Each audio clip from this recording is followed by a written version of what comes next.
शुक्र प्रदोष व्रत।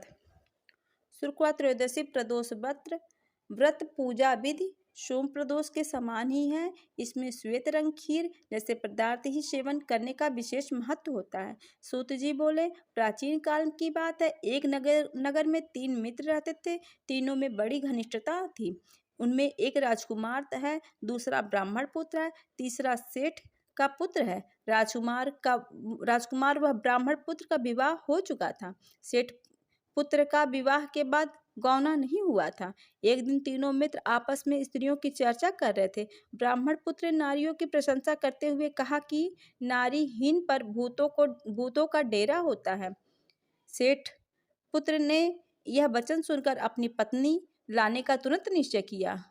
सेठ पुत्र अपने घर गया और माता पिता से अपना निश्चय बताया। उन्होंने बेटे से कहा कि शुक्र देवता डूबे हुए हैं, इन दिनों बहु बेटियों को उनके घर से विदा कर कर लाना अच्छा नहीं है।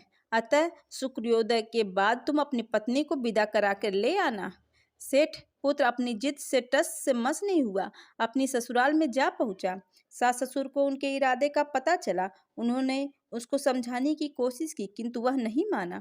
उन्हें विवश हो अपनी कन्या को विदा करना पड़ा। ससुराल से विदा होकर पति पत्नी नगर से बाहर निकले ही थे कि उनकी बैलगाड़ी का पहिया टूट गया और एक बैल की टांग टूट गई। पत्नी को भी काफी चोट आ गई। सेठ पुत्र ने आगे चलने का प्रयत्न जारी रखा, तभी डाकुओं ने भेंट हो गई और वे धन सब लूट कर ले गए। सेठ पुत्र पत्नी सहित रोता पीटता अपने घर पहुंचा। जाते ही उसे सांप ने डस लिया। उसके पिता ने वैद्यों को बुलाया। उन्होंने देखते हुए यह बात घोषणा की कि सेठ पुत्र 3 दिन में मर जाएगा। उसी समय एक घटना का माता ब्राह्मण पुत्र को लगा। उसने सेठ से कहा, आप अपने लड़के की पत्नी सहित बहू के घर वापस भेज दो। यह सारी बाधाएं इसलिए आई हैं कि आपका पुत्र शुक्रास्त में अपनी पत्नी को विदा करके ले आया है। यदि आप यह वहां पहुंच जाएगा तो बच जाएगा। सेठ को ब्राह्मण पुत्र की बात जच गई। अपनी पुत्र वधू को वापस लौटा दिया। वहां पहुंचते ही सेठ पुत्र की हालत ठीक होने लगी।